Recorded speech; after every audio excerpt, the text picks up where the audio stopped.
soal pengangkatan. Menteri melaporkan ke presiden. Iya, karena menteri itu hubungan dengan presiden bukan hubungan bukan hubungan yang bersifat terpisah kewenangannya. Dia adalah anak buah, hubungan atasan dan bawahan.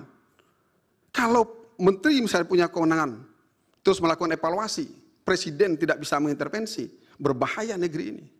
Ada 34 presiden nanti yang bisa mengambil keputusan otonom-otonom, independen-independen, tanpa bisa mempertanggungjawabkan presiden atau tanpa bisa memberikan pertanggungjawaban ketika presiden meminta. Jadi hubungan menteri dan presiden adalah hubungan atasan bawahan, satu sisi hubungan perintah, satu sisi hubungan laporan, pertanggungjawaban. Jadi yang dimaknai presiden menurut saya, pandangan saya, bukanlah presiden sendiri yang memanggil PJ itu terus nanyain bagaimana kinerja sampai, tapi memerintahkan menteri-menteri sebagai pembantu dia yang patuh dan tunduk bergantung sepenuhnya kepada presiden, menteri-menteri itu. Bisa diangkat dan diberhentikan oleh presiden kapan saja.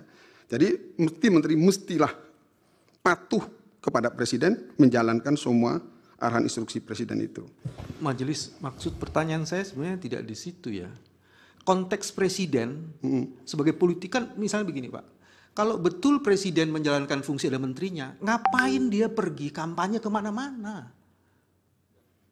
Kenapa nggak menteri dalam negeri aja yang disuruh? Gitu loh konteks politiknya Pak. Terima kasih. Bisa dijawab Pak Ali? Saya mungkin begini Pak, saya tidak bisa memahami, menjelaskan mengapa presiden turun. Kalau tidak bisa, buatkan. Saya Yang mulia, bisa menjelaskan itu. Yang mulia, Pak Bambang ini menempatkan ahli ini seperti saksi fakta. Jadi kadang-kadang sulit untuk ahli menjelaskan. Terima kasih. Saya akan jelaskan. Jadi tadi seperti itu saya tidak bisa menjelaskan karena memang saya tidak punya informasi karena saya disumpah untuk menjelaskan sesuatu yang saya ketahui, yang saya pahami. Pertanyaan dari pemohon 2 Pak. Oke, kemudian berikutnya dari pemohon 2.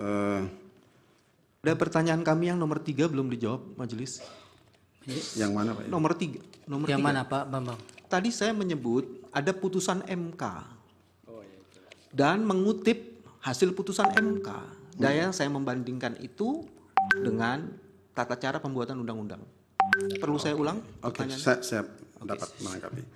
Baik Bapak sekalian, saya sebetulnya bukan ahli hukum perundang-undangan. Saya ahli pemerintahan. Tetapi saya ingin menjelaskan begini Pak. Pemahaman kita, pemahaman saya terutama soal itu.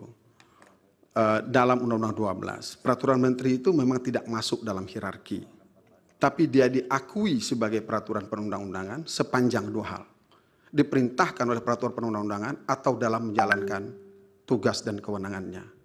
Dia diakui dalam bentuk seperti peraturan Mahkamah Agung, peraturan Mahkamah Konstitusi, peraturan lain-lain lembaga negara. Ya, tapi soal apakah itu dianggap sebagai peraturan perundangan atau tidak, saya mungkin menyerahkan kepada hakim. Dan menjelaskan dia peraturan yang dibuat oleh Permendagri. Hadirin sekalian, majelis hakim saya muliakan. Prosedur menetapkan Permendagri dengan peraturan presiden saat ini sudah hampir sama. Dulu pembentukan Permendagri dibahas di kementerian itu, lalu disahkan dan diundangkan di kementerian itu. Sekarang pembentukan Permendagri dibahas di kementerian itu, dibahas PAK, persis kayak PAK-nya, Perpres dan PP, melibatkan semua kementerian terkait, melibatkan Kumham, dan dapat melibatkan ahli-ahli yang diperlukan. Iya. Pertanyaan yang pemohon 2 Pak.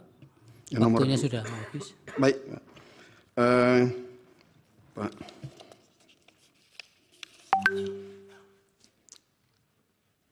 Dari nomor 2 tadi soal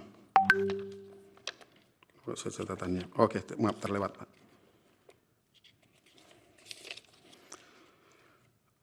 Pak Todung, terima kasih. Tadi pertanyaan pertama sama ya Pak ya, soal perpanjangan dengan pejabat.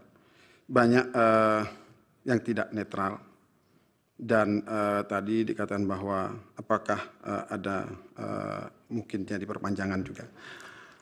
Tidak netral, saya pastikan ada Pak. Pasti ada. PNS itu kan 4,7 juta. Pasti ada. Tapi yang penting adalah ketika instrumen kontrol tersedia. Jadi dalam manajemen sistemik itu Pak, orang tidak bisa dikatakan tidak melanggar. Niatnya tidak bisa dibendung. Jadi kalau saya belajar dulu begini Pak, kalau kita mau melarang orang ngebut, kalau manajemen kontrol tradisional tuh kita dirikan polisi berdiri di situ ngincar, siapa yang ngebut dikejar. Tapi kalau manajemen sistemik, bikin polisi tidur. Kalau mau kecepatannya itu 30 km per jam, buat 5 cm tingginya. Kalau mau 20 km per jam, bikin 7 cm. Kalau mau 5 km per jam, bikin 10 cm. Mau dia kiai, mau dia pendeta, mau dia pencuri, mau dia preman. Boleh saja sang preman nggak mau patuh karena mentalnya misalnya ugal-ugalan. Tapi dia pasti akan menerima risiko. Karena sistem akan memberitahu dia bahwa dia telah melakukan pelanggaran dan semua orang akan tahu bahwa dia melanggar. Maka saya katakan tidak mungkin menghindarkan ada melanggar. Mesti ada. Yang penting sistem mendeteksi dan memberikan sanksi kepada orang tersebut yang bisa dikontrol tidak hanya dalam ruang tertutup, tapi bisa dikontrol oleh semua publik.